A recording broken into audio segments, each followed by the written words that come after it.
यो यो न प्रचोदयात्। ॐ भूर्भुवः स्वः तत्सवितुर्वरेण्यं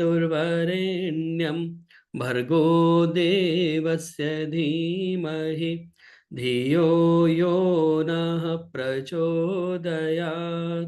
ॐ भूर्भुवः स्वः तत्सवितुर्वरेण्यं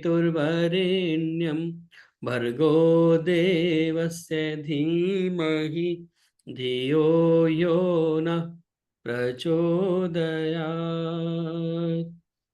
तूने हमें उत्पन्न किया, पालन कर रहा है तू। तुझसे ही पाते प्राण हम, दुखियों के कष्ट हरता है तू। तेरा महान तेज है, छाया हुआ सभी स्थान। सृष्टि की वस्तु वस्तु में हो रहा है विद्यमान। तेरा ही धरते ध्यान हम, मांगते तेरी दया। ईश्वर हमारी बुद्धि को श्रेष्ठ मार्ग पर चला। ओम भूर्भुवः स्वः तत्सवितुर्वरेण्यं भर्गो देवस्य धीमहि धियो यो नः प्रचोदयात्।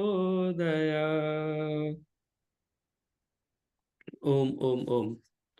आर्य केंद्रीय सभा नगर निगम क्षेत्र फरीदाबाद के तत्वावधान में आयोजित इस सरल सत्संग में आप सभी का हार्दिक स्वागत, अभिनंदन। प्रत्येक शुक्रवार शाम 4 बजे से 5:30 बजे तक होने वाले इस ऑनलाइन कार्यक्रम में आप नियमित रूप से जुड़ते हैं। आप सभी का बहुत बहुत धन्यवाद, स्वागत, अभिनंदन ज्वाइन करने के लिए। आइए भजनों की श्रृंखला को प्रारंभ करें।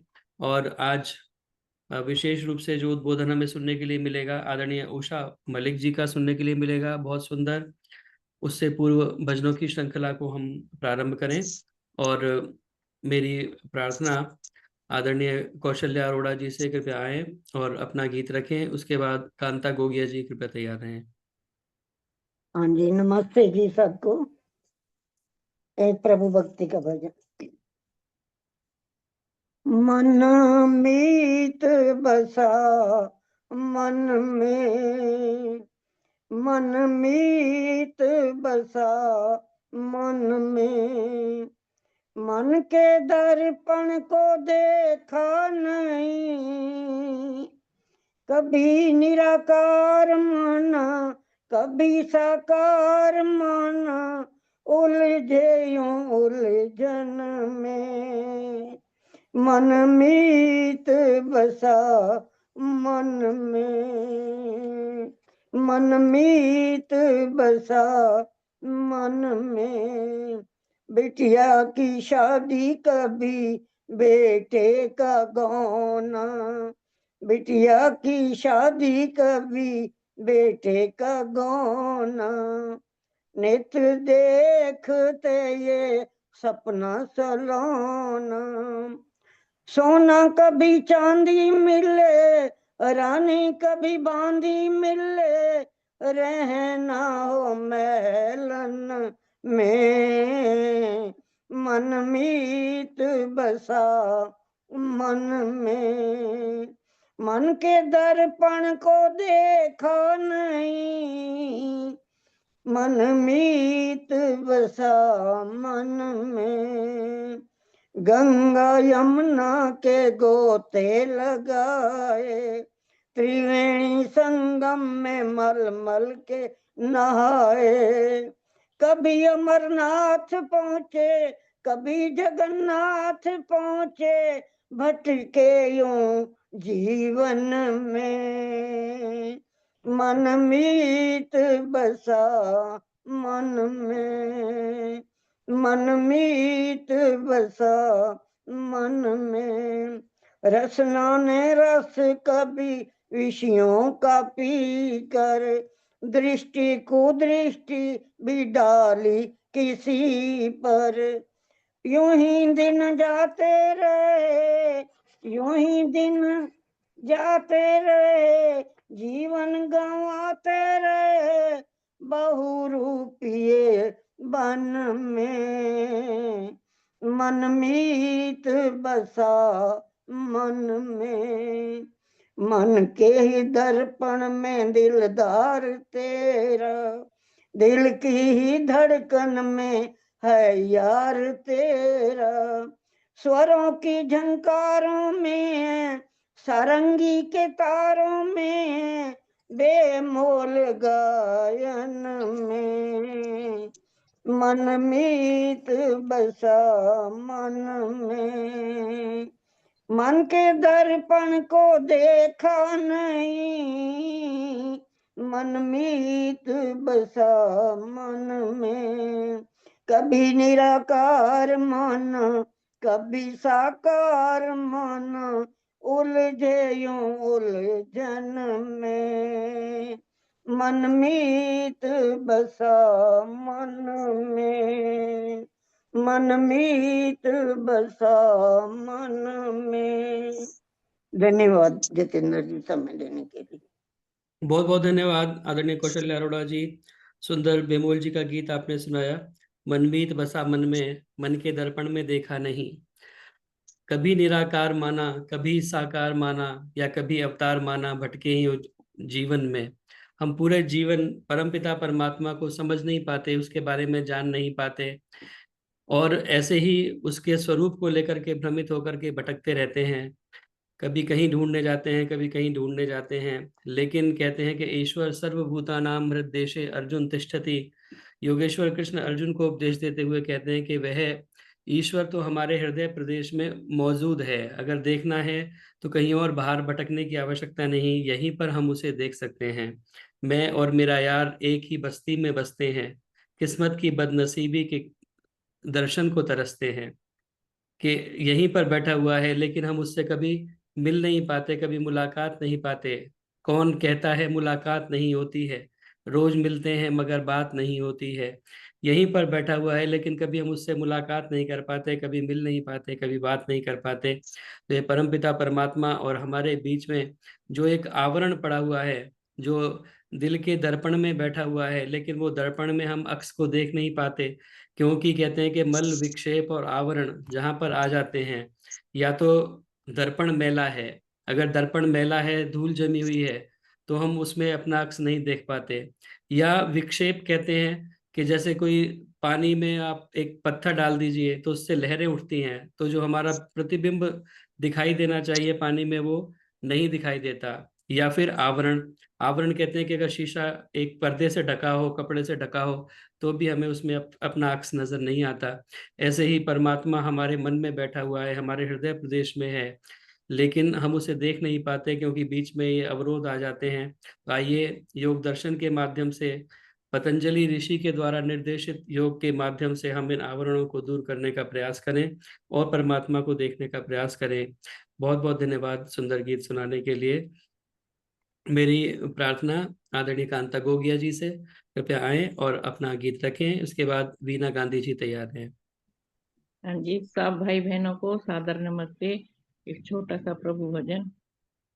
हे जगदीश्वर हे भगवान, बहुत निराली तेरी शान। हे जगदीश्वर हे भगवान, बहुत निराली तेरी शान। विश्व विधाता ईश महान, बहुत निराली तेरी शान। हे जगदीश्वर हे भगवान, बहुत निराली तेरी शान। अमर अनादि अनंत अनूपा, नित्य सनातन सत्य स्वरूपा, अलख निरंजन शक्तिमान, बहुत निराली तेरी शान। हे जगदीश्वर हे भगवान, बहुत निराली तेरी शान। माता पिता बंधु और भ्राता, रक्षक पालक तू सुखदाता, तू सबका प्राणों का प्राण। बहुत निराली तेरी शान। हे जगदीश्वर हे भगवान, बहुत निराली तेरी शान। मंगल जनक अमंगल हारी, काष्ट विनाशक पर उपकारी, देव दया निधि कृपा निधान। बहुत निराली तेरी शान। हे जगदीश्वर हे भगवान, बहुत निराली तेरी शान। पतित उद्धारक शंकर स्वामी, परम सहायक अंतर्यामी, पथिक करें तेरा गुणगान। बहुत निराली तेरी शान। हे जगदीश्वर हे भगवान, बहुत निराली तेरी शान। हे जगदीश्वर हे भगवान, बहुत निराली तेरी शान। धन्यवाद जी, समय देने के लिए बहुत बहुत धन्यवाद आपका। बहुत बहुत धन्यवाद आदरणीय कांता गोगिया जी, बहुत सुंदर परमपिता परमात्मा की स्तुति का भजन आपने सुनाया। हे जगदीश्वर हे भगवान, हे भगवान, बहुत निराली तेरी शान। उस परमपिता परमात्मा की शान निश्चित रूप से बहुत निराली है। सबसे अणुरणीयान महतो महियान, वह महानों से भी महान है और सूक्ष्म से भी सूक्ष्म है। उस परमपिता परमात्मा के स्वरूप के बारे में जितना हम जानते जाते हैं, उतना ही हमारी श्रद्धा उसके प्रति बढ़ती जाती है, क्योंकि वो परमपिता परमात्मा इतना महान है। और एक से बढ़कर एक, अगर हम देखें, महर्षि स्वामी दयानंद सरस्वती जी ने आर्य समाज के दूसरे नियम के अंदर उस परमपिता परमात्मा के गुणों का वर्णन किया है। ईश्वर सच्चिदानंद स्वरूप, सर्वशक्तिमान, न्यायकारी, दयालु, अजन्मा, अनंत, निर्विकार, अनादि, अनुपम, सर्वाधार, सर्वेश्वर, सर्वव्यापक, सर्व अंतर्यामी, अजर, अमर, अभय, नित्य, पवित्र और सृष्टि करता है। तो एक एक गुण परमपिता परमात्मा के अंदर अगर हम उसका चिंतन करें, तो अपने आप में उस परमपिता परमात्मा की शक्ति इतनी महान है कि हमारा मस्तक स्वयं उसके आगे झुक जाता है। इसलिए परमपिता परमात्मा के गुणों को अधिक से अधिक जानने का प्रयास करें, उसके बारे में जानने का प्रयास करें। बहुत बहुत धन्यवाद सुंदर गीत सुनाने के लिए। मेरी प्रार्थना आदरणीय वीना गांधी जी से कृपया आए और अपना भजन रखें। उसके बाद में माता द्रौपदी तनेजा जी जुड़ी हुई हैं, वो कृपया एक पोएम, एक कविता या भजन जो भी सुनाना चाहें उसके लिए तैयार रहेंगी। सभी बहन भाइयों को सुप्रेम नमस्ते। ऋषि ने जलाई है जो दिव्य ज्योति, जहां में सदा यूं ही जलती रहेगी। हजारों व लाखों को रास्ता मिलेगा, करोड़ों के जीवन बदलती रहेगी। अविद्या, अभाव और अन्याय जड़ से हिलाने जलाने मिटाने की खातिर, दयानंद के जहाँ निसारों की टोली, कफन बांध सर पे निकलती रहेगी। जिधर से भी गुजरेगी, जिस वक्त लेकर ये हाथों में पाखंड खंडनी पताका, धर्म देश जाति के सब दुश्मनों को ये पैरों के नीचे मसलती रहेगी। पहाड़ों से भिड़ना, तूफानों से लड़ना, जन्म से ही हमको सिखाया ऋषि ने। सदा मुश्किलों से निडर जूझने की तमन्ना दिलों में मचलती रहेगी। सुनो कान घर करके ये दुनिया के लोगों, पथिक आज से इन दीवानों की मस्ती सदाचार का भार ऊंचा करेगी, दुराचार का सर कुचलती रहेगी। धन्यवाद भाई साहब समय देने के लिए। बहुत बहुत धन्यवाद वीना गांधी जी। बहुत सुंदर ऋषि का गीत आपने सुनाया। ऋषि ने जलाई है जो दिव्य ज्योति, युगों तक सदा यूं ही जलती रहेगी। और उसी ज्योति से ज्योतित होकर के हम लोग अपना मार्ग जो ऋषि ने बताया वो प्राप्त करते रहेंगे। वेद की ज्योति जिसने जगाई विमल, भक्ति सिखलाई शिव सच्चिदानंद की। मंत्र स्वाधीनता का पढ़ाया प्रथम, कुप्रथा भिन्नता भेद की बंद की। नारियों को दिलाया उचित स्वत्व फिर, की प्रगति मंद पाखंड छल छंद की। आर्य नर नारियों प्रेम से बोलिए, जय उसी पूज्य ऋषिवर दयानंद की। जय उसी पूज्य ऋषिवर दयानंद की। उस ऋषि की हम जय जयकार मनाएं, जितनी मनाएं उतनी कम है। क्योंकि उस ऋषि ने जो ज्योति जलाई है, अंधकार अविद्या अभाव इत्यादि को दूर करने के लिए, उस ईश्वर ने जो रास्ता हमें दिखाया है, उस उसने जो मार्ग हमारा आलोकित किया है, उसी मार्ग पर चलते हुए हम उस परमपिता परमात्मा के सच्चे मार्ग को प्राप्त कर सके। बहुत बहुत धन्यवाद सुंदर गीत सुनाने के लिए। मेरी प्रार्थना, आदरणीय द्रौपदी तनेजा जी कृपया आए और अपना भजन या कविता जो भी आप सुनाना चाहें वो रखें। और इसके बाद में गीता विरमानी जी कृपया तैयार रहें।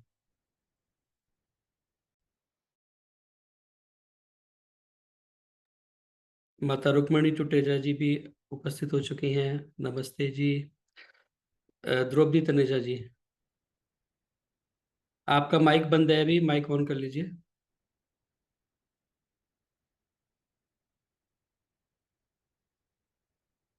जी माइक खोलिए अपना, बंद है, आप म्यूट खोलिए, आवाज नहीं आ रही आपकी। जो माइक वाला एक बना होगा ना उसको टच करना है, बस एक वीडियो का बना हुआ है, एक माइक का बना हुआ है, माइक वाले को टच कर दीजिए। हाँ ठीक है, अब खुल गया।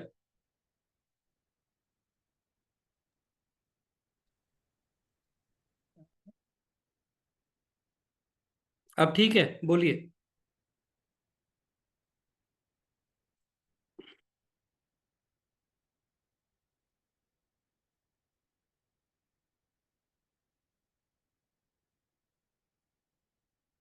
आवाज तो अभी भी नहीं आ रही है आपकी, माइक तो खुला हुआ है। अब क्या माइक तो दिक्कत? खुला है, आवाज क्यों नहीं आ रही है? जब तक किसी और से करा लो फिर। माइक तो खुला हुआ है, फिर भी आवाज आनी चाहिए।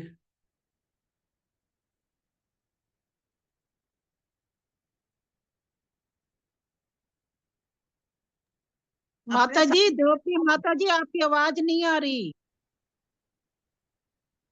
नहीं आ रही, अभी भी आ रही। माइक तो खुला हुआ है, आवाज आनी चाहिए, पता नहीं क्यों नहीं आ रही। हाँ, आवाज कोई तो तो माइक तो दिक्कत खुला है। हुआ है, या फोन में कोई प्रॉब्लम है। दोबारा ज्वाइन कर लें लेफ्ट होके तो आ जाएगी। हाँ, दोबारा ज्वाइन कर लीजिए आप, एक बार बंद करके। एक बार बंद कर रहा हूँ मैं आपका, दोबारा आप ज्वाइन कर लीजिए एक बार। या दिखा लीजिए किसी को, घर में कोई बच्चे होंगे तो। हाँ, गीता विरमानी जी आप अपना गीत तब तक प्रारंभ करें। द्रौपदी तनेजा माता जी इसके बाद में बोलेंगे, फिर ठीक हो जाएगा तो। सबको मेरी सादर नमस्ते। सबको मेरी सादर नमस्ते। एक प्रभु भक्ति का ही भजन सुना रही हूँ। रल मिल के प्रभु के गुण गावे, अपने मन की मलिनता मिटावे, फिर से अंदर की ज्योति जगावे। इस चोले का ये ही सार है, रल मिल के प्रभु के गुण गावे, अपने मन की मलिनता मिटावे, फिर से अंदर की ज्योति जगावे। इस चोले का ये ही सार है। हम अज्ञानी मूर्खतावश प्रभु भजन से कतराते हैं। काम क्रोध और लोभ मोह की भंवरों में फंस जाते हैं। फिर रोते हैं किस्मत के मारे, कहीं नाथ अब हम बेसहारे। अब सूझे न कोई पार है, अब सूझे न कोई पार है।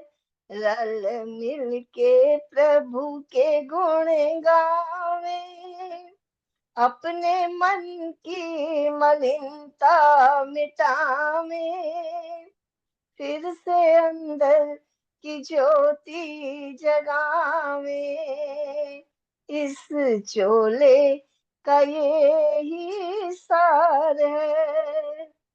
प्रातः समय की अमृत वेला में जो ध्यान लगाते हैं, दुखियों की सेवा करके जो अपना मन बहलाते हैं, घर उनके स्वर्ग बन जावे। पुत्र पौत्रों का वे सुख पावे, मिलता ईश्वर से उनको प्यार है, मिलता ईश्वर से उनको प्यार है। रल मिल के प्रभु के गुण गावे, अपने मन की मलिनता मिटावे, फिर से अंदर की ज्योति जगावे। इस चोले का ये ही सार है, इस चोले का ये ही सार है। बहुत बहुत धन्यवाद जितेंद्र जी, मुझे समय देने के लिए बहुत बहुत धन्यवाद। बहुत बहुत धन्यवाद आदरणीय गीता विरमानी जी। इस चोले का ये ही सार है, और ये चोला हमें आसानी से प्राप्त नहीं हुआ है। कहते हैं कि बहुत लंबे जो है शुभ कर्मों को करने से, जन्म जन्म के शुभ कर्मों के पश्चात हमें ये मनुष्य का चोला प्राप्त होता है।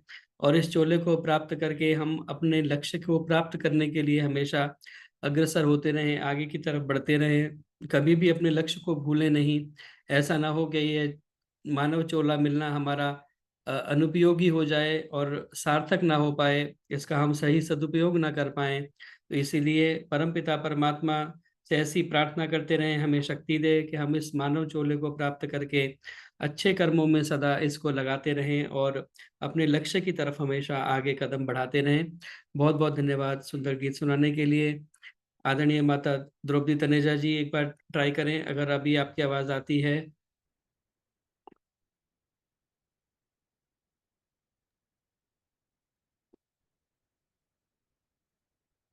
अभी भी आवाज नहीं आ रही लग रहा है। माइक तो खुल गया है लेकिन आवाज नहीं आ रही।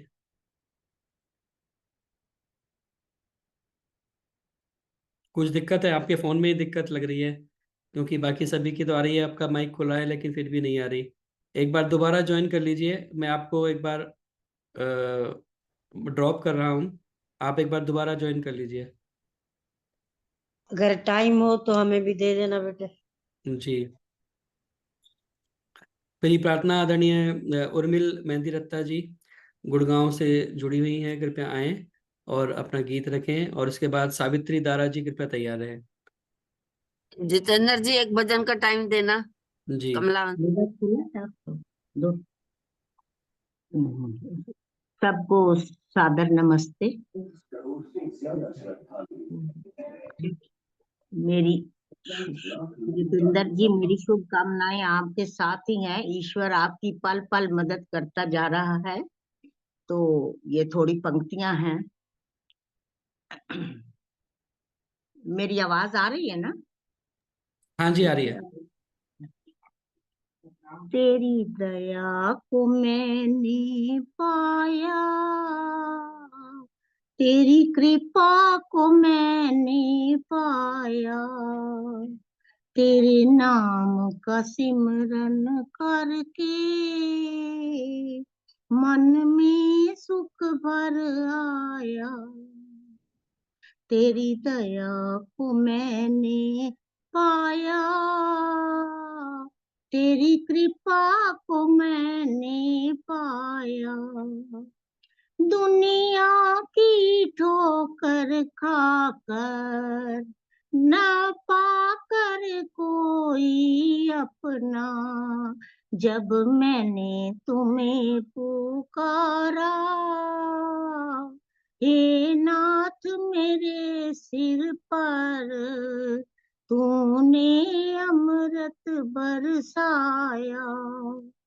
भवसागर की लहरों में जब भटकी मोरी नैया, वट छूना भी मुश्किल था, दिखे ना कोई कवैया।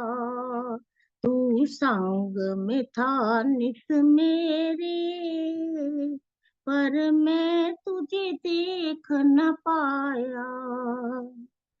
तेरी दया को मैंने पाया, तेरी कृपा को मैंने पाया। चंचल माया के मद में ये मन मेरा उलझाया, जितनी बार बिगड़ा मैं, तूने पग पग मुझे उठाया। हर तरफ प्रकाश है तेरा, हर तरफ तेरा उजियाला। निर्लेप प्रभु जी मेरे, हर रूप तुम्ही ने धारा। तेरी शरण में आकर जाता, तेरा तुझको ही चढ़ाया। सुख पाकर ना इतराऊं, दुख में ना घबराऊं, हर हाल में समरह करके तेरे गीत सदा मैं गाऊं। तेरे चरणों में आकर सुख और आनंद है पाया। तेरी कृपा पात्र बन जाऊं, यही वर तुझसे पाऊं। जीवन के अंतिम क्षण तक तेरा ओम नाम मैं गाऊं। तेरे नाम का सिमरन करके मन में सुख भर आया। जिसने ये नाम दिया, उसने आनंद है पाया।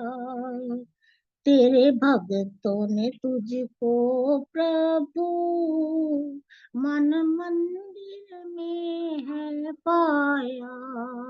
तेरे नाम का सिमरन करके मन में सुख भर आया। बहुत बहुत ईश्वर आपकी हर समय मदद ही करता रहे, और आप ईश्वर के ही, और शुभकामनाएं हमारी आपके साथ ही हैं। बहुत बहुत धन्यवाद आदरणीय उर्मिल मेहदीरत्ता जी, बहुत सुंदर गीत आपने सुनाया और शुभकामनाएं भी दी। बहुत बहुत धन्यवाद। आपके इस गीत की तर्ज थोड़ी सी आपने गड़बड़ की है, इसे और अच्छे तरीके से गाया जा सकता है। तेरे नाम का सुमिरन करके मेरे मन में सुख भर आया, तेरी दया को मैंने पाया, तेरी कृपा को मैंने पाया, तेरे नाम का सुमिरन करके मेरे मन में सुख भर आया।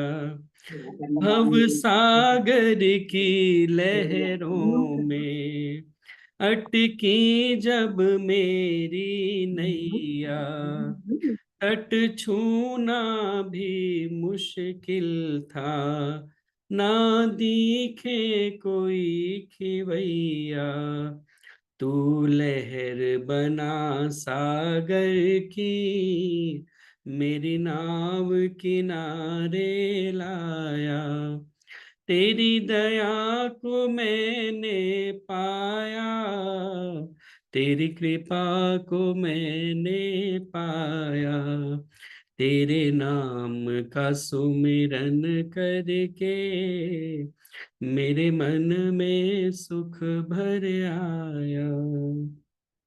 इस तरह से थोड़ा सा इसका अभ्यास करेंगे। बहुत धन्यवाद। आइए आगे बढ़ते हुए द्रौपदी तनेजा माता जी वापस अभी आई हैं कि नहीं? अभी वो ज्वाइन नहीं किया उन्होंने, कोई बात नहीं।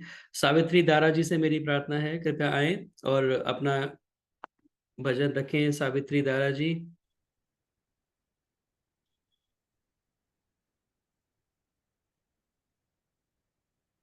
सावित्री दारा जी भी गायब हो गई। मैं बोलूं? कमलांश। जी कमलहंस जी आप बोलिए, इसके बाद में रुक्मणी टुटेजा माता जी तैयार हैं। एक हाँ भजन जी। का टाइम मुझे भी देना। ओम सबको सादर नमस्ते।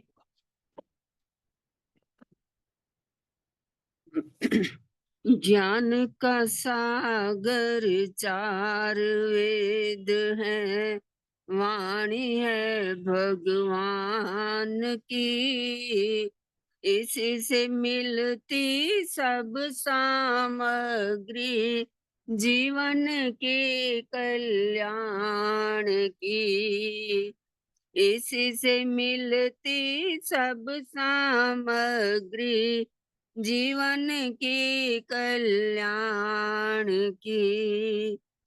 सब सच्ची विद्याएं जग में प्रगट वेद से होती हैं, यहीं से जाकर सब नदियां पृथ्वी का आंगन धोती हैं, इसी से जीवन सार मिला है, इससे जीवन सार मिला है, जिसने इसकी पहचान की। ज्ञान का सागर चार वेद हैं, वाणी है भगवान की, सृष्टि एक अदालत है और न्यायाधीश विधाता है, यहीं से चल कर हर प्राणी अपने कर्मों का फल पाता है। वेद के अंदर सब रचना है, वेद के अंदर सब रचना है, वेद के विधान की, इसी से मिलती सब सामग्री जीवन के कल्याण की। वेद का पढ़ना और पढ़ाना परम धर्म कहलाता है, वेद का सुनना और सुनाना कर्तव्य बताया जाता है, वेद ही असली दौलत है, वेद ही असली दौलत है, दुनिया के हर इंसान की, यहीं से मिलती सब सामग्री, जीवन के कल्याण की। धन धन है भारत भूमि, जिस पर वेदों का गान हुआ। धन धन है भारत भूमि, जिस पर वेदों का गान हुआ। वेद का अमृत पिया पिलाया, तब ये देश महान हुआ। पथिक पुण्य भूमि है ये तो, पथिक पुण्य भूमि है ये तो, ऋषियों की संतान की, यहीं से मिलती सब सामग्री, जीवन के कल्याण की। ज्ञान का सागर चार वेद है, वाणी है भगवान की, इसी से मिलती सब सामग्री, जीवन के कल्याण की। इसी से मिलती सब सामग्री, जीवन के कल्याण की। धन्यवाद समय देने के लिए। बहुत बहुत धन्यवाद आदरणीय कमला हंस जी, बहुत सुंदर गीत पथिक जी का आपने सुनाया। ज्ञान का सागर चार वेद है, वाणी है भगवान की, इसी से मिलती सब सामग्री, जीवन के कल्याण की। आपको भी एक बार मैं एक कड़ी गा करके सुनाता हूँ इसकी। ज्ञान का सागर चार वेद यह वाणी है भगवान की, इसी से मिलती सब सामग्री, जीवन के कल्याण की। ज्ञान का सागर सब सच्ची विद्याएं जग में प्रकट वेद से होती हैं, यहीं से जाकर सब नदियां पृथ्वी का आंगन धोती हैं। सब सच्ची विद्याएं जग में प्रकट वेद से होती हैं, यहीं से आकर सब नदियां पृथ्वी का आंगन धोती हैं। उसी को जीवन सार मिला जिसने इसकी पहचान की, उसी को जीवन सार मिला जिसने इसकी पहचान की। इसी से मिलती सब सामग्री, जीवन के कल्याण की। ज्ञान का सागर चार वेद है, वाणी है भगवान की, इसी से मिलती सब सामग्री, जीवन के कल्याण की। ज्ञान का सागर। बहुत बहुत धन्यवाद। सुंदर पथिक जी का गीत आपने सुनाया। ज्ञान का सागर चार वेद है, वाणी है भगवान की, इसी से मिलती सब सामग्री, जीवन के कल्याण की। और वेदों के मार्ग पर ही हमें वापस लौटना होगा, तभी हमारे जीवन का उत्थान हो सकता है। इसलिए महर्षि स्वामी दयानंद सरस्वती जी ने कहा कि तुम्हारे आलस्य और प्रमाद रूपी शंखासुर को मारकर मैंने ये वेद जर्मनी से मंगवाए हैं। और हमें सबको प्रेरणा दी कि हम वेदों की तरफ लौटें, वेदों के मार्ग को अपने जीवन में अपनाएं, तभी हमारा कल्याण हो सकता है। बहुत बहुत धन्यवाद सुंदर गीत सुनाने के एक लिए। भजन का टाइम देना। जी, मेरी प्रार्थना आदरणीय माता रुक्मणी टुटेजा जी से, कृपया आएं और अपना गीत रखें, और इसके बाद में आदरणीय प्रेम ढिंगड़ा जी जुड़ी हुई हैं, कृपया वो तैयार रहेंगी। नमस्ते जी, सॉरी मैं लेट हो गई। नमस्ते जी। माता रुक्मणी टुटेजा जी अपना माइक ऑन कर लीजिए।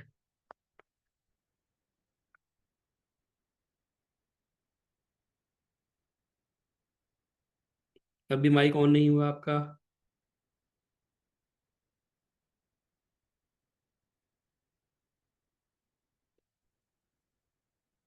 राउंड से माता जी अपना माइक खोलिए, माइक।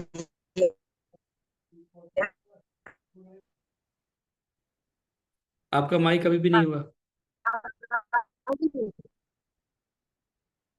कभी कभी खोल लिया, आप देखो आवाज नहीं आई अभी? आ गई आ गई आ गई। आ गई आवाज। हाँ जी। एक भजन बोलना चाह रही हूँ, मुंह में छाले हो रहे हैं, पता नहीं ठीक बोलेगा कि नहीं, माफ करना मेरे को। वो तो अंदर से समझा रहा है हमें, हम समझना ना चाहे तो वो क्या करे। वो तो अंदर से समझा रहा है हमें, हम समझना ना चाहे तो वो क्या करे। वो तो कहता है आदत बुरी छोड़ दो, हम संभलना ना चाहे तो वो क्या करे। कितनी जल्दी अंधेरों में हम गिर गए, आया झोंका हवा का तो हम गिर गए। कितनी जल्दी अंधेरों में हम गिर गए, आया झोंका हवा का तो हम गिर गए। वो बचाता है गिरने से हमको सदा, वो बचाता है गिरने से हमको सदा। हम संभलना न चाहे तो वो क्या करे, हम संभलना न चाहे तो वो क्या करे। वो तो अंदर से समझा रहा है हमें, हम समझना ना चाहे तो वो क्या करे। कौन कहता है गिरते कभी हम नहीं, गिर पड़े गहरी खड में तो कुछ गम नहीं। कौन कहता है गिरते कभी हम नहीं, गिर पड़े गहरे खड में तो कुछ गम नहीं। वो तो खड में भी सीढ़ी लगा देता है, हम निकलना ना चाहे तो वो क्या करे। हम निकलना ना चाहे तो वो क्या करे। वो तो अंदर से समझा रहा है हमें, हम समझना ना चाहे तो वो क्या करे। जिसमें और जान को खो रहे हैं यूं ही, उसने सब कुछ दिया है रो रहे हैं यूं ही।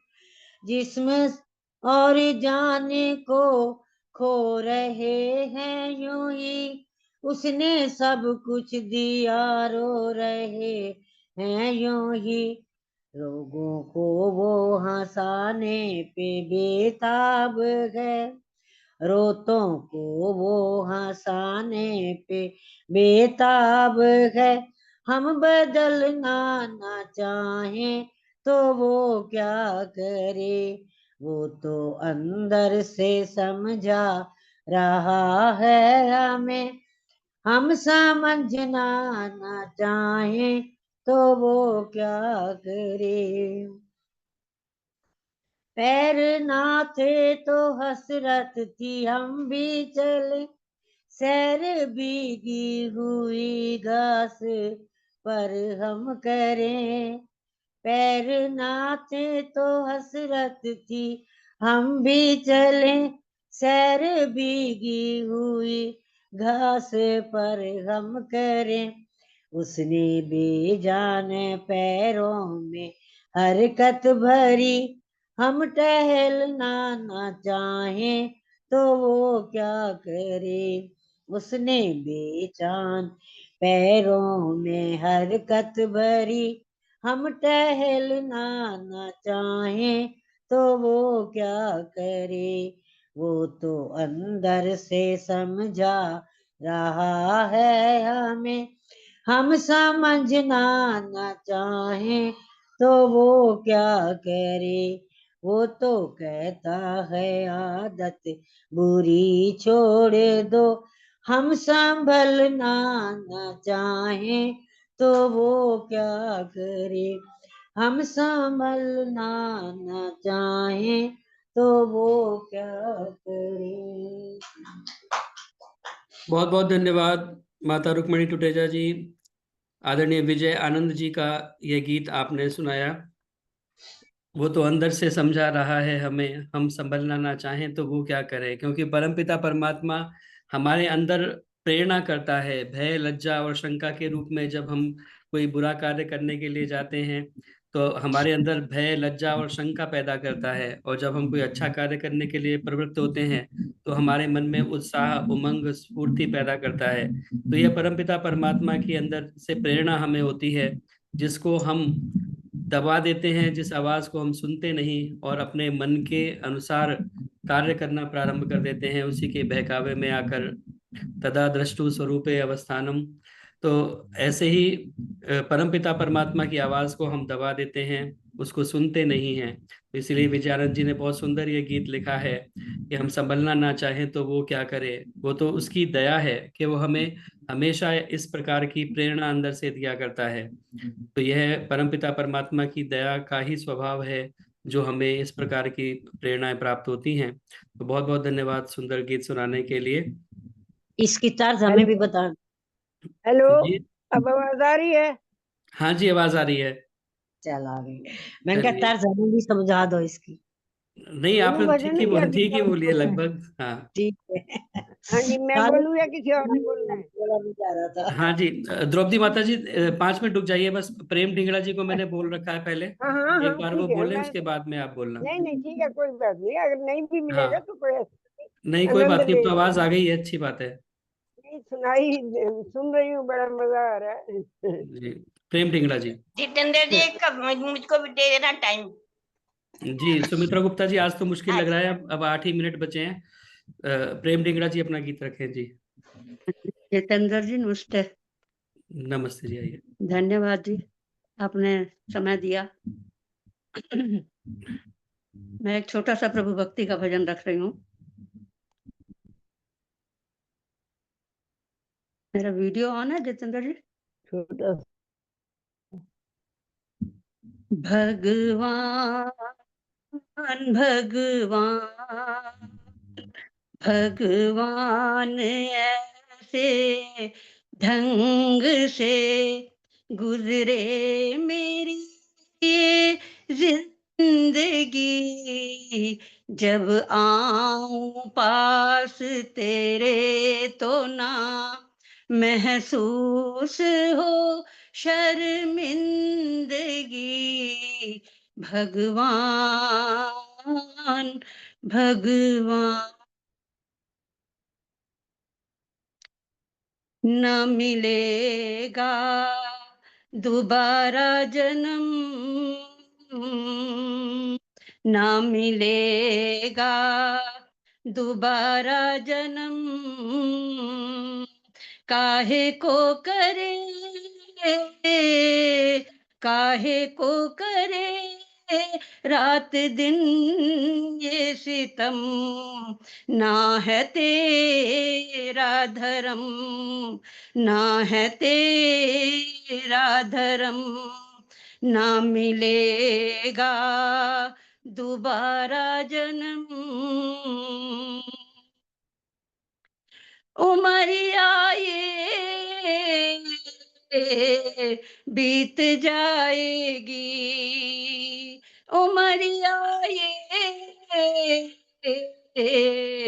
बीत जाएगी, जिंदगी फिर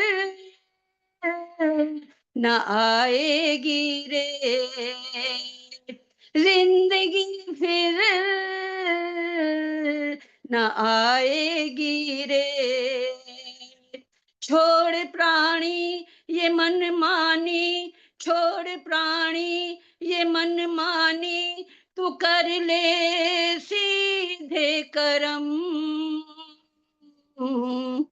ना मिलेगा दोबारा जन्म,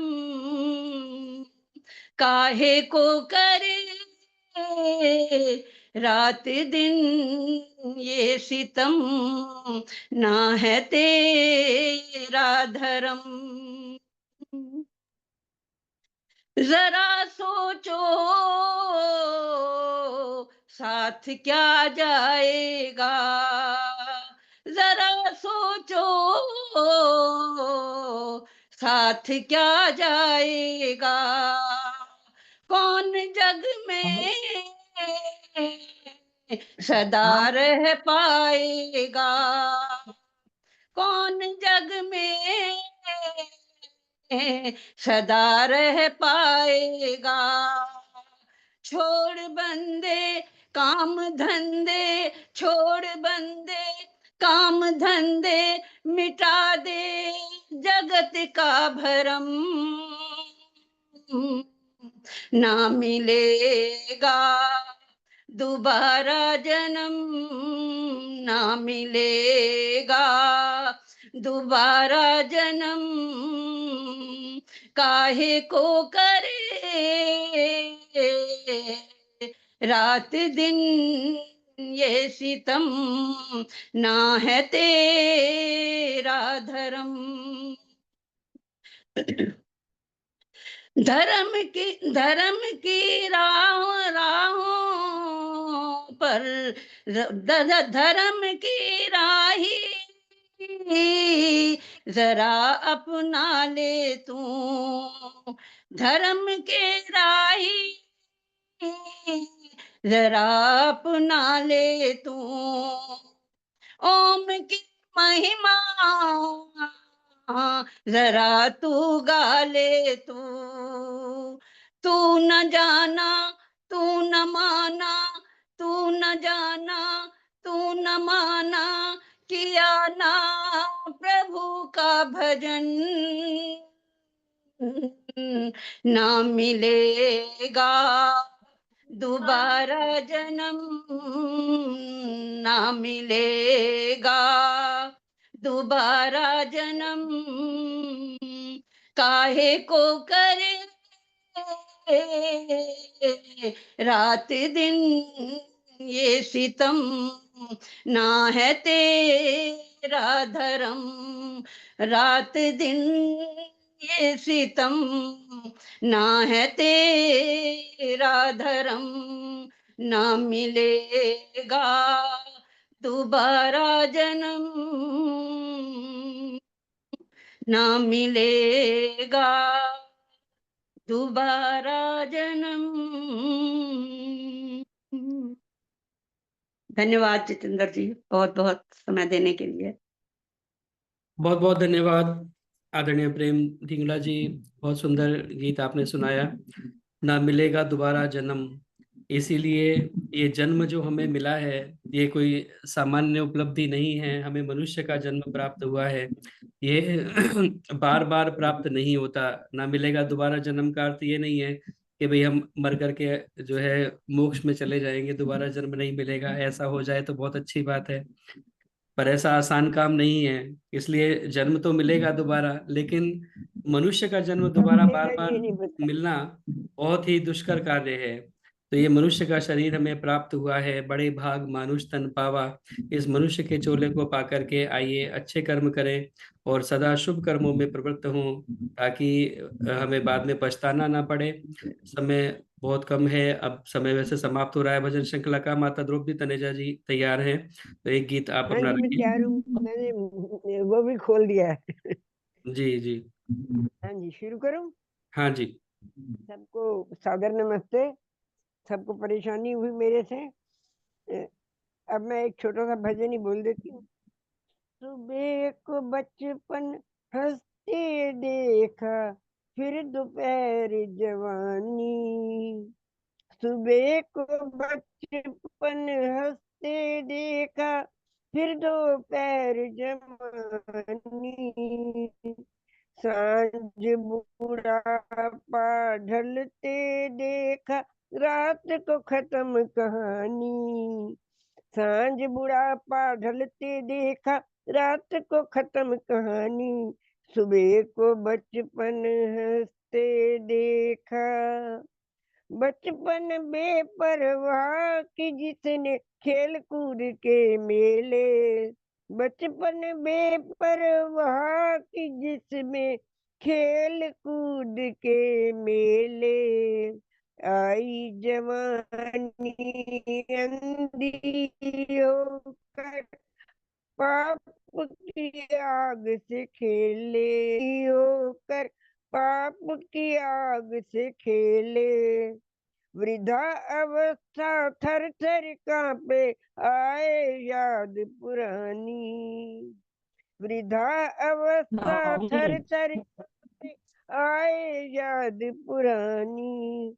सुबह को बचपन हंसते देखा, फिर दोपहर जवानी। सांझ बुढ़ापा ढलते देखा, रात को खत्म कहानी, सुबह को बचपन हंसते देखा। झूठे जग के बंधन झूठे, झूठे जग के बंधन झूठे, झूठा जीवन सपना। तू किसका बनता फिरता है, कौन है तेरा अपना। तू किसका बनता फिरता है, कौन है तेरा अपना। यहाँ किसी ने सदा नहीं रहना, दुनिया आनी जानी। यहाँ किसी ने सदा नहीं रहना, दुनिया आनी जानी। सुबह को बचपन हंसते देखा, फिर दोपहर जवानी। सांझ बुढ़ापा ढलते देखा, रात को खत्म कहानी, सुबह को बचपन हंसते देखा। जीवन में आशाओं के तूने कितने महल सजाए, जीवन में आशाओं के तूने कितने महल सजाए। धरा धराया रह जाए जब अंत बुढ़ापा आए, धरा धराया रह जाए जब अंत बुढ़ापा आए। टूटा पिंजरा छूटा पंछी, हो गई खत्म कहानी। टूटा पिंजरा छूटा पंछी, हो गई खत्म कहानी। सुबह की बचपन हंसते देखा, फिर दोपहर जवानी। सांझ बुढ़ापा ढलते देखा, रात को खत्म कहानी, सुबह को बचपन हंसते देखा। उलझा जीवन जीता रहा तू, कभी हार न मानी। उलझा जीवन जीता रहा तू, कभी हार न मानी। प्रभु न सिमरा काम न बिसरा, करता गया मनमानी। प्रभु न सिमरा काम न बिसरा, करता गया मनमानी। समय बदल गया तू न बदला, हो गई सारी हानि। समय बदल गया तू न बदला, हो गई सारी हानि। सुबह को बचपन हंसते देखा, फिर दोपहर जवानी। सांझ बुढ़ापा ढलते देखा, रात को खत्म कहानी, सुबह को बचपन, सुबह को बचपन हंसते देखा। धन्यवाद समय देने का।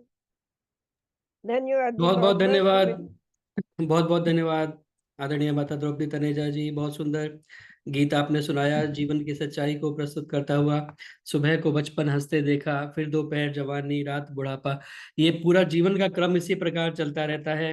कभी हम छोटे छोटे बच्चे थे, उसके बाद में बड़े हुए, और उसके बाद में किशोर और युवा अवस्था, उसके बाद में प्रौढ़ अवस्था हो जाती है, फिर वृद्धावस्था की तरफ हम बढ़ते हैं। देहिनो अस्मिन यथा देहे कौवारम यौवनम जरा, तथा देहांतर प्राप्ति धीरस्तत्र न मुह्यति। यह जीवन में क्रम इसी प्रकार चलता रहता है हमारे। और एक समय हमने आपकी माता जी को भी देखा जो एकदम बुढ़ी थी पलवल के अंदर, आज आपको बुढ़े के रूप में हम देख रहे हैं। तो ये जीवन का चक्र ऐसे ही चलता रहता है।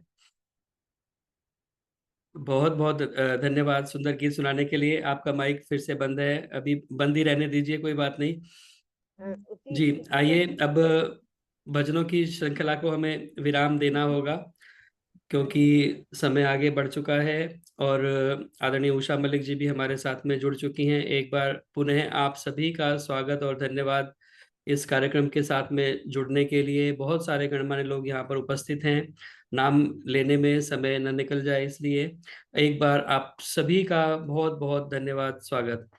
आइए आगे बढ़ते हुए, ये कार्यक्रम फेसबुक पर भी लाइव चल रहा है, वहां भी जाकर के आप लाइक करें, कमेंट करें, शेयर करें ताकि अधिक से अधिक लोगों तक ये पहुंच सके।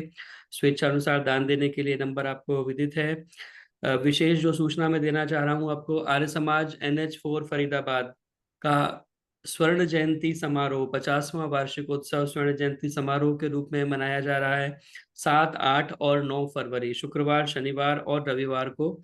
अधिक से अधिक संख्या में इस कार्यक्रम में पहुंचेंगे। मुख्य वक्ता के रूप में आदरणीय आचार्य जयेंद्र जी नोएडा से पधारेंगे और भजनोपदेशक आदरणीय दिनेश पथिक जी होंगे। तो आप अधिक से अधिक संख्या में, विभिन्न कार्यक्रम हैं, यह पत्रक मैं आपको व्हाट्सएप के माध्यम से भेज दूंगा। अधिक से अधिक संख्या में इस कार्यक्रम में आप पहुंचेंगे। दिन में 3 सभाएं हैं, प्रतिदिन प्रातः 8 से 10 यज्ञ भजन प्रवचन, फिर दोपहर 2 से 5 पहले दिन युवा सम्मेलन और शनिवार को महिला सम्मेलन, रविवार को तो फिर पूरा कार्यक्रम है ही समापन समारोह का। तो और रात्रिकालीन भी 7 से 9 बजे प्रतिदिन सभा रहेगी। तो आप अधिक से अधिक संख्या में इस कार्यक्रम में उपस्थित होकर के कार्यक्रम की भी शोभा बढ़ाएंगे और स्वयं का भी आप लाभ लेंगे। बहुत बहुत धन्यवाद। आइए, अब मैं स्वागत करना चाहता हूं, हमारे मध्य में आदरणीय उषा मलिक जी उपस्थित हैं और जैसा कि आप उनको सुनते रहते हैं, बहुत ही सुंदर सरल तरीके से अपने विचारों की भावाभिव्यक्ति उनकी रहती है और बहुत सरल करके जब आप स्वयं अपने अंदर आत्मसात कर लेते हैं किसी विषय को, तब आप उसे प्रस्तुत करते हैं तो बहुत अच्छे प्रकार से दूसरे को भी समझ में आता है। तो आप उसी प्रकार उसे समझाने का प्रयास करते हैं। आज का जो विषय है, स्थित प्रज्ञ मनुष्य के लक्षण, बहुत सुंदर विषय है कि स्थित प्रज्ञ मनुष्य होता क्या है, उसके क्या लक्षण होते हैं। तो संभवतः गीता के कुछ श्लोकों के माध्यम से आप इस विषय को खोलेंगे। तो मेरी आपसे प्रार्थना है कि आप इस विषय के अंतर्गत हम सभी का मार्गदर्शन करें। आदरणीय उषा मलिक जी। ओम। यो भूतं च भव्यं च सर्वं यश्चाधितिष्ठति स्वर्यस्य च केवलं तस्मै ज्येष्ठाय ब्रह्मणे नमः। ब्रह्मणे नमः। ब्रह्मणे नमः।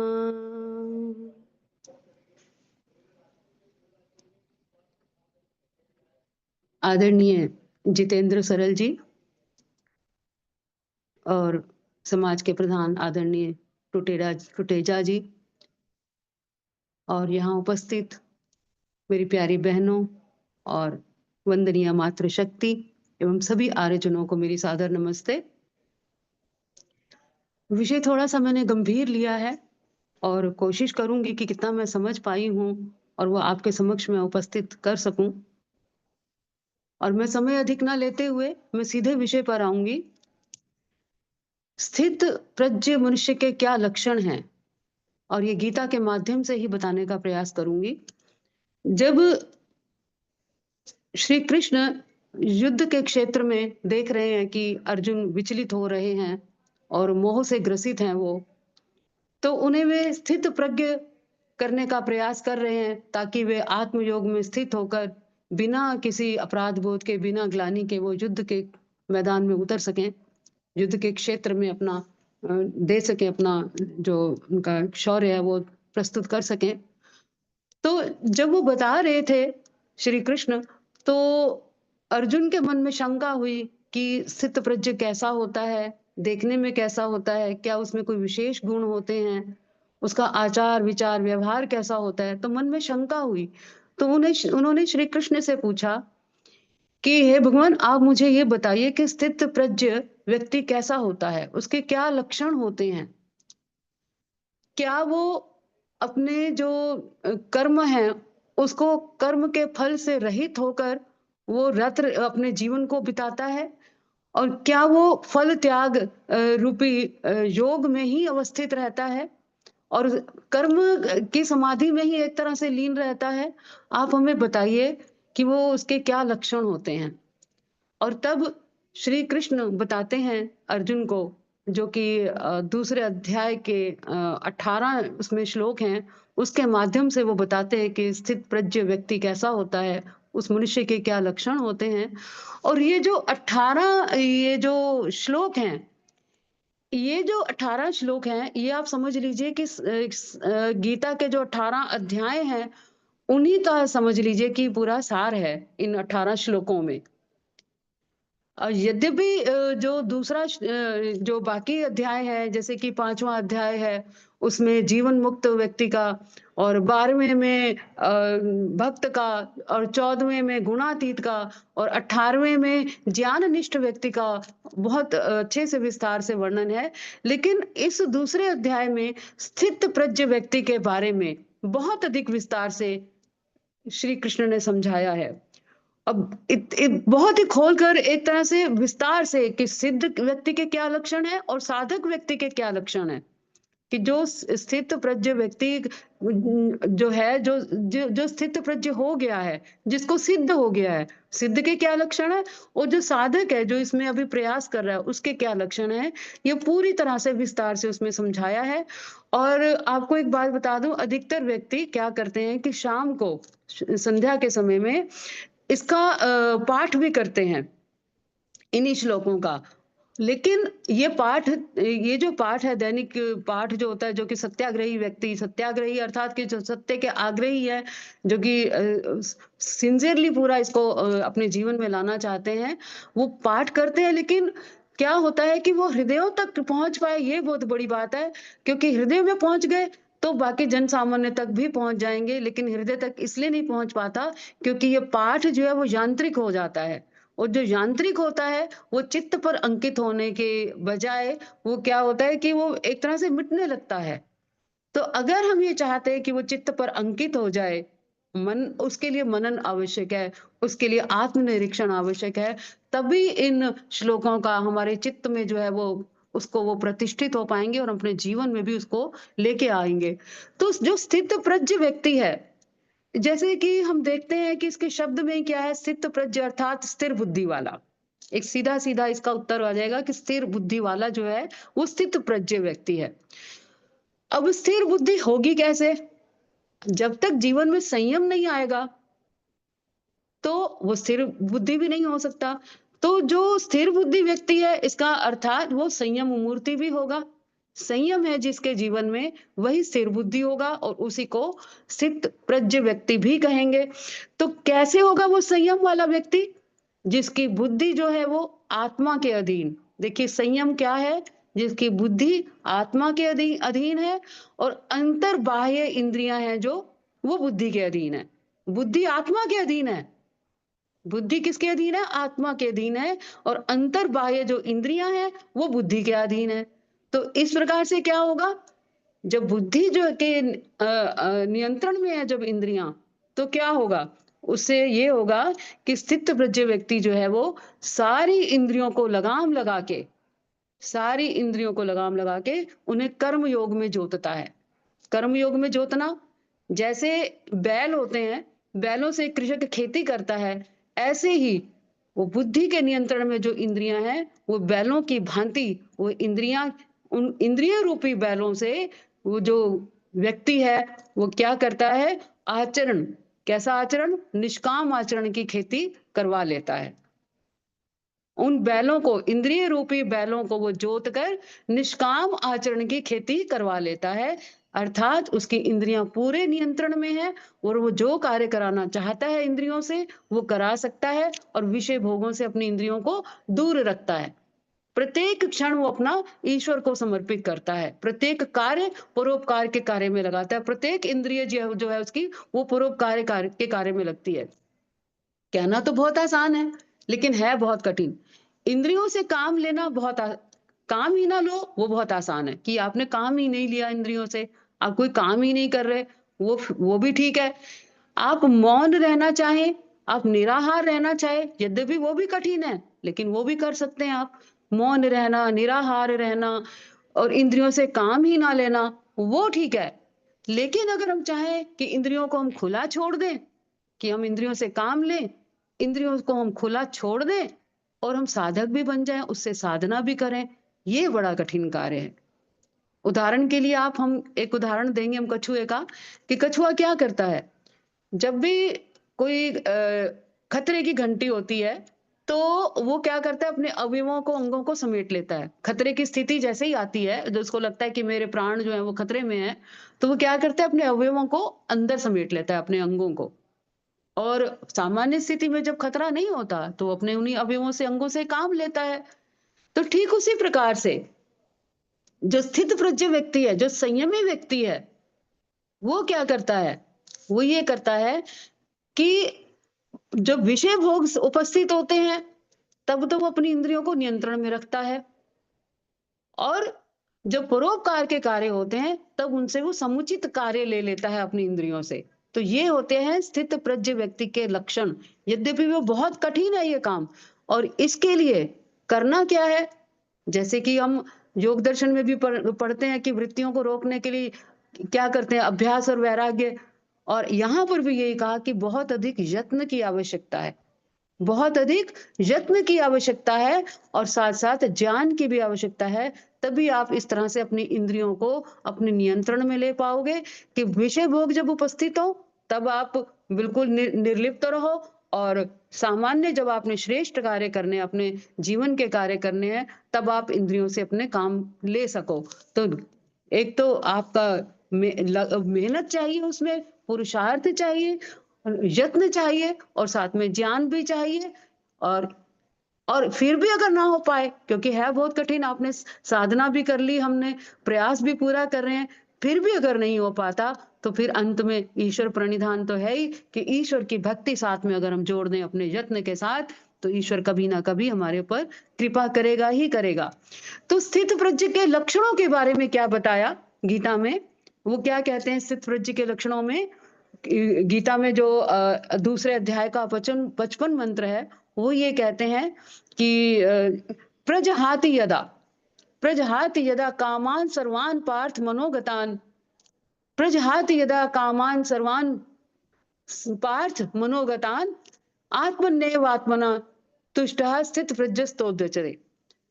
तो आत्मा में जो अपनी आत्मा में ही जो प्रसन्न रहता है और अपनी कामनाओं को सर्वथा त्याग देता है।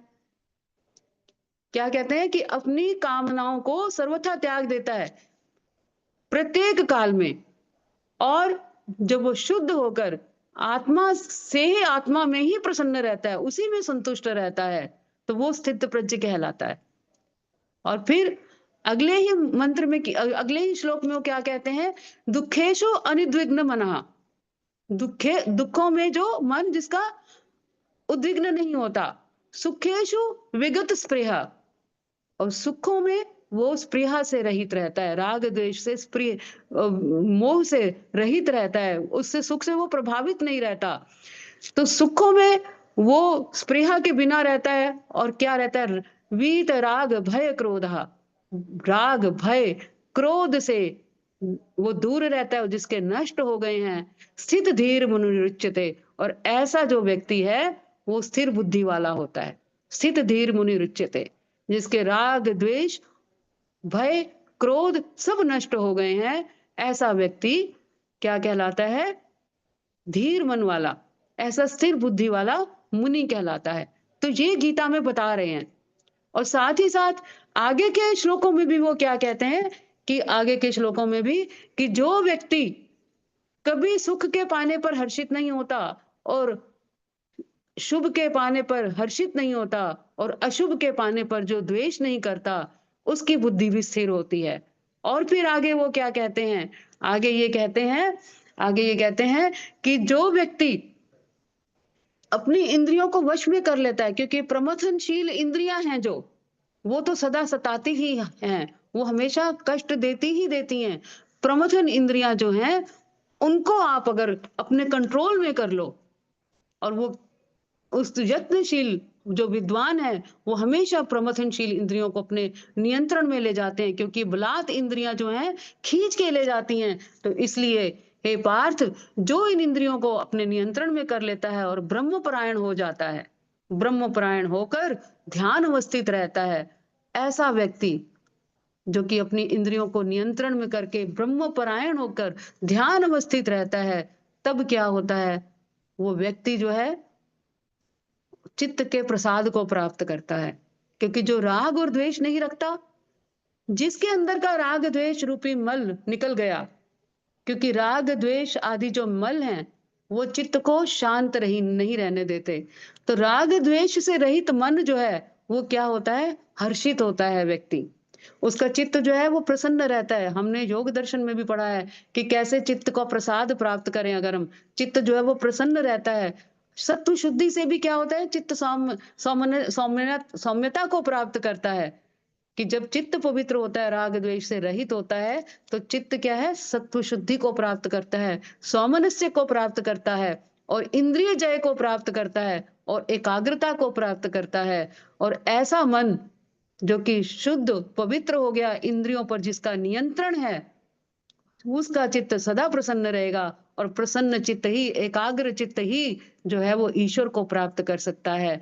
तो सदा धीर बन के रहना है, अपनी मलिनताओं को दूर करके, इंद्रियों को अपने नियंत्रण में लाके, जो स्थित प्रज्ञ व्यक्ति है, और इंद्रियों को नियंत्रण में लाने का तात्पर्य ये है कि जब वो अपने कार्य करता है, कार्य करते हुए भी ध्यान दीजिए, कार्य कर रहा है, वो विषय उसके सामने उपस्थित हैं, लेकिन उसका ध्यान विषयों में नहीं है।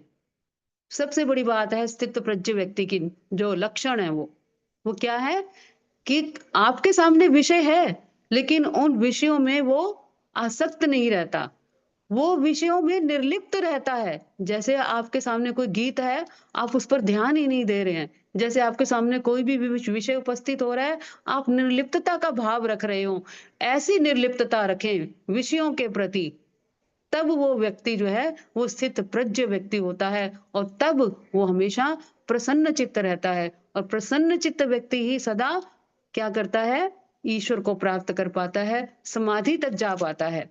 तो इसलिए बार बार हम कहते हैं कि अपनी इंद्रियों को, जैसे कछुआ कहते हैं कि अपनी इंद्रियों को समेट के रखता है, ऐसा व्यक्ति जो कि अपनी इंद्रियों को समेट के रखे, संयम के साथ रहे, कभी भी किसी भोग विलास में ना पड़े, तो ऐसा व्यक्ति जो है वो सदा ईश्वर के पास रहेगा, ईश्वर की कृपा को प्राप्त करेगा।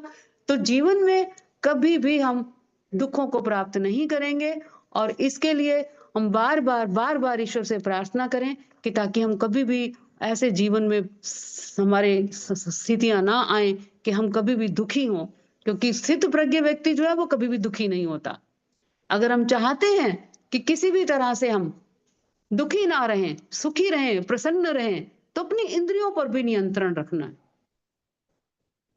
इंद्रियों पर नियंत्रण रखते हुए, राग द्वेष आदि मलों से रहित रहते हुए, राग द्वेष का चिंतन ना करें, और तभी हम, और नियंत्रण के लिए हम गीत भी गाते हैं। जैसे एक गीत है ना कि देखना इंद्रियों के ना घोड़े भगे, रात दिन इनको संयम के कोड़े लगे, अपने रथ को सुपथ पर चलाते चलो, बड़ी श्रद्धा से सत्संग में आते चलो। तो इंद्रियों पर अपने संयम हो। और आगे क्या कहते हैं, हर घड़ी धन्यवाद उस प्रभु का करो, कहते हैं ना ब्रह्मपरायण होके रहे, ईश्वर के प्रति समर्पित रहें। हर घड़ी धन्यवाद उस प्रभु का करो, दुख में तड़पो नहीं, सुख में फूलो नहीं। जैसे अभी कह रहे थे ना कि वो चाहे हर्ष का विषय है तो ज्यादा प्रसन्न नहीं होता, और शुभ अशुभ कोई भी स्थिति हो उसमें दुखी या सुखी नहीं होता। हर घड़ी धन्यवाद उस प्रभु का करो, सुख में तड़पो नहीं, सुख में फूलो नहीं। ऐसी स्थिर बुद्धि अपनी करते चलो, मोक्ष की राह पर आगे बढ़ते चलो। ऐसी स्थिर बुद्धि अपनी करते चलो, मोक्ष की राह पर आगे बढ़ते चलो। तो क्या कह रहे हैं? सत्संग का साथ अगर साथ हमारे होगा तो हमारी वृत्तियां जो है वो ईश्वर की ओर लगेंगी, हम अपनी इंद्रियों को अपने नियंत्रण में ला पाएंगे। और ये जो इंद्रियां हैं, जो प्रमथनशील इंद्रियां हैं, जो कि बलात् विषयों की ओर ले जाती हैं, उसके लिए हम तप, त्याग से और ईश्वर के भजन से, अपने खूब प्रयास करके, पुरुषार्थ करके, अभ्यास और वैराग्य से, ज्ञान और प्रयत्न से अपनी इंद्रियों को नियंत्रण में लेके आए, तो वो जो व्यक्ति है वो क्या होगा? स्थित प्रज्ञ व्यक्ति हो जाएगा। तो स्थित प्रज्ञ व्यक्ति कौन है? वो कैसे उठता है, कैसे बैठता है, कैसे उसका चाल चलन है, कैसा आचार विचार है, इसमें बताया कि स्थित प्रज्ञ व्यक्ति कभी भी दुखी नहीं होता। स्थित प्रज्ञ व्यक्ति सदा प्रसन्न रहता है। स्थित प्रज्ञ व्यक्ति इंद्रियों का दास नहीं होता। स्थित प्रज्ञ व्यक्ति जो है वो सदा ईश्वर में अपना मन लगा के रखता है, सदा विद्वानों का संग करता है, और जो प्रसन्न चित्त व्यक्ति है उसकी समाधि में भी वो शीघ्र ही अपने आप को ले जाता है। ये सबसे बड़ी विशेषता है, क्योंकि राग द्वेष के छूटने से जो मन की निर्मलता प्राप्त होती है, जो प्रसन्नता प्राप्त होती है, वही प्रसन्नता जो है वो आपकी हमारी एकाग्रता का कारण बनती है, और वही एकाग्रता जो है वो समाधि में जाने का हमारा साधन बन जाती है। तो गीता में बिल्कुल स्पष्ट रूप से ये कहा गया कि हम बार बार अपनी इंद्रियों के नियंत्रण पे ध्यान दें, और जो हम इंद्रिय निग्रह जिसको बोलते हैं, जिसको ईश्वर प्रणिधान भी हम साथ में ले लें, अगर साथ में इंद्रिय निग्रह के साथ साथ, तो सोने पे सुहागा हो जाएगा। और इसलिए बार बार हम चिंतन करें कि हम क्या कर रहे हैं, हमारा जीवन कहाँ जा रहा है, आत्मनिरीक्षण करें।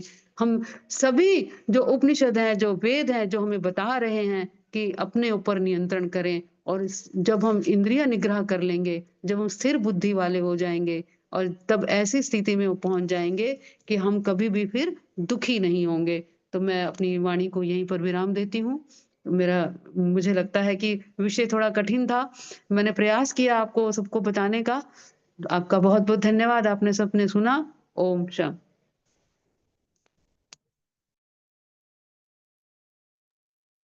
ओम। अति उत्तम बहुत उषा बहुत जी। धन्यवाद। बहुत बहुत धन्यवाद आदरणीय उषा मलिक जी।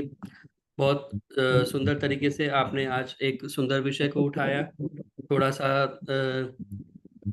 आप जैसा आपने कहा कि गंभीर विषय था और समझने वाला विषय था, हम सभी ने उसे ध्यान पूर्वक सुना और संभवतः सभी को समझ में भी आया होगा स्थित प्रज्ञ मनुष्य के लक्षण क्या होते हैं। गीता के दूसरे अध्याय के ये 55वें श्लोक से लेकर के ये श्लोक सारे जो है आपने उनकी बहुत सुंदर व्याख्या की।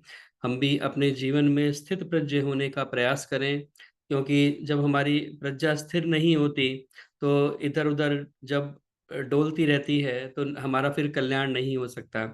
हमें अगर अपने जीवन को आगे लेकर जाना है तो हमें स्थित प्रज्ञ होना ही पड़ेगा।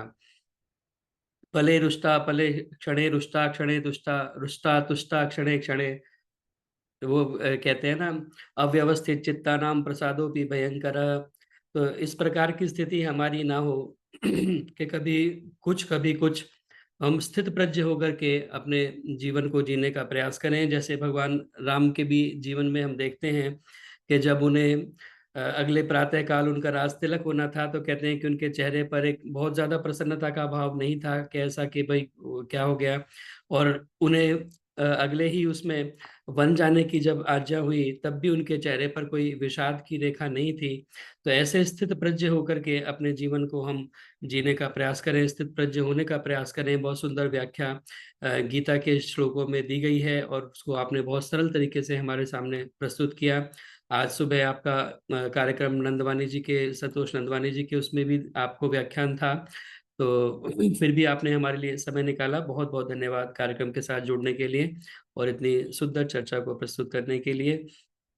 ये आज आदरणीय मैडम उषा चितकारा जी तो हमारे मध्य में उपस्थित नहीं हैं, उन्हें एक और उनके किसी रिलेशन में दिल्ली जाना था उठाले श्रद्धांजलि सभा के कार्यक्रम में। तो मेरी प्रार्थना आदरणीय टुटेजा जी अगर उपस्थित हैं तो आए, एक बार सभी का आशीर्वाद, सभी को आशीर्वाद दें अपना और धन्यवाद ज्ञापन करें। आदरणीय टुटेजा जी, शिव कुमार टुटेजा जी, अगर माइक खोल सकते हैं अभी।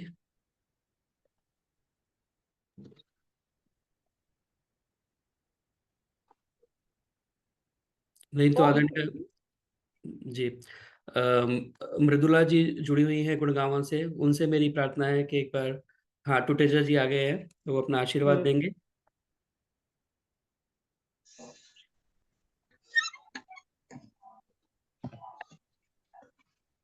सभी को मेरी ओर से सादर नमस्ते। सर्वप्रथम मैं तो अपनी बहन उषा मलिक जी का भी धन्यवाद करता हूँ, उनका हार्दिक स्वागत करता हूँ कि उनके जो प्रवचन हम बहुत सुनते रहते हैं, बहुत अच्छा लगता है। आज का विषय भी बहुत इम्पोर्टेंट था और हम कोशिश करेंगे कि हम भी स्थिरता से काम लें और अपने इंद्रियों को अपने वश में करें। इसलिए से उन्होंने बहुत अच्छा आज व्याख्यान दिया है, मैं उनका बहुत बहुत धन्यवाद करता हूँ।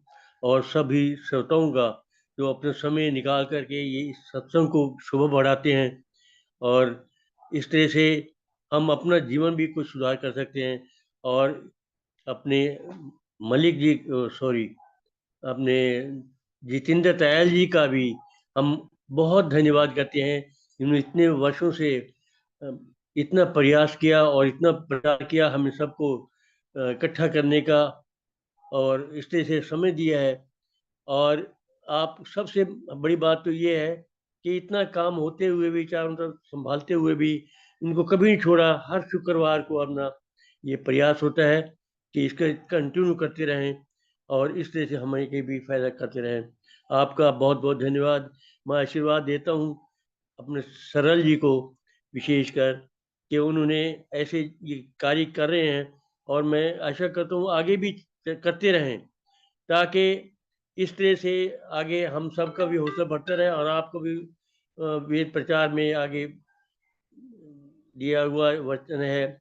आर्य केंद्र सभा नगर निगम क्षेत्र की ओर से भी आप इतना प्रचार करते हैं, आपका बहुत बहुत धन्यवाद, बहुत आशीर्वाद। परमात्मा तुम्हें सुखी रखे, स्वस्थ रखे और इसी तरह से आगे बढ़ते रहो। ओम शांति। बहुत धन्यवाद आदरणीय प्रधान जी, आपने अपना आशीर्वाद दिया, सभी का धन्यवाद ज्ञापन किया।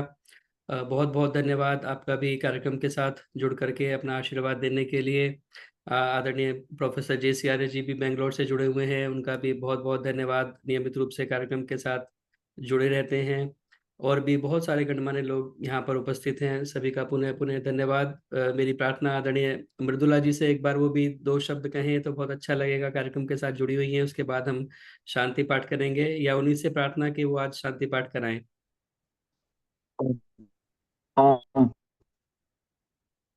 ये बहुत ही आनंद का विषय मेरे लिए, विषय को सुन और कार्यक्रम में जुड़ना।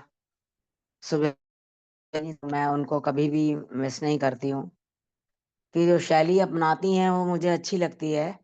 विशेषकर वो जब श्लोक को लेती हैं तो वो हमारे जीवन में सार्थक सा होता दिखता है और हमें उसकी जो है ना महत्ता समझ में आती है कि वेदों में जो मंत्र हैं आप कि वो जीवन में किस प्रकार से उपयोगी हैं, किस प्रकार से व्यवहारिक रूप में हम उसको अपने भीतर में ला सकते हैं। तो बहुत ही सरल शैली है। तो मैं चाहती हूँ कि इसी प्रकार आगे ऊर्जा रहे, सुबह रहे और इनको समय की कभी आए, तो सदा ये मन मन शुभित करती है। हमारा सौभाग्य है कि हमारी विदुष बहनें इस प्रकार हमारे आए और जितनी माताएं बहनें सब जुड़ी हैं, भ्राता जुड़े हैं, टुटू का तो विशेष धन्यवाद है। जो आशीर्वादों के शब्द, बड़ों के आदों की छत हमारे ऊपर है। हम बहुत ही भाग्यशाली लोग हैं इस प्रकार से आशीर्वाद प्राप्त हैं। तो अंत में बहुत धन्यवाद जितेंद्र जी का, मुझे जाना कि मैं उषा जी के लिए कुछ बोल सकूं। वैसे तो इतना भी बोला जाए कम है, तो इतना ही कह के वाणी को विराम और शांति पाठ। कार्यक्रम में जब भी हम भजन गाते हैं, एक प्रार्थना है कि उन भजनों का चिंतन करें और जो सुनते हैं उनमें से कोई एक शब्द का चिंतन कर लें, ऐसे चबा जाएं कि बस वही शब्द ही घूमता रहे और वो जी जब तक ना आए अगला शब्द पकड़े। ये विनती है उसे, का लाभ है उसके क्या उपलब्धि हुई, वो उपलब्धि हमारे पास नहीं चाहिए। तो जितेंद्र जी आप स्वयं ज्ञान से भरपूर और सच में भी हैं और ऊर्जावान ईश्वर आपको बनाए रखे। ओम शांति वृक्षम शांति पृथ्वी शांति शांति वनस्पतयः शान्तिर्विश्वे देवा शांति ब्रह्म शांति सर्वं शान्तिः शान्तिरेव शान्ति सामा शान्तिरेधि। ओम शांति शांति शांति। जय घोष। बोलिए हो सत्य सनातन धर्म हो, जय हो। सियावर रामचंद्र मर्यादा पुरुषोत्तम की जय हो। योगी रुक्मिणीपति श्री कृष्ण जय हो। एवं हमारे मत वाले वेदों वाले ऋषि दया की जय हो। उनको बनाने वाले गुरु विरजानंद की जय हो। स्वामी श्रद्धानंद की जय हो। सभी संतों महात्माओं विद्वानों विदुषियों ऋषियों ऋषिकाओं की जय हो। देश और धर्म की रक्षा करने वाले, देश और धर्म पर बलिदान होने वाले वीर और वीरांगनाओं की जय हो। भारत माता की जय हो। गौ माता का पालन हो, रक्षा हो। आर्य समाज अमर रहे। अमर वेद की रहे। ज्योति वेद जलती की रहे। ज्योति जलती धर्म रहे, का ध्वज ऊंचा उनका रहे। झंडा ऊंचा रहे, वैदिक प्राणियों में ध्वनि सद्भावना हो, विश्व का कल्याण हो। गणवंतो विश्वमार्यम वैदिक प्रणव ध्वनि।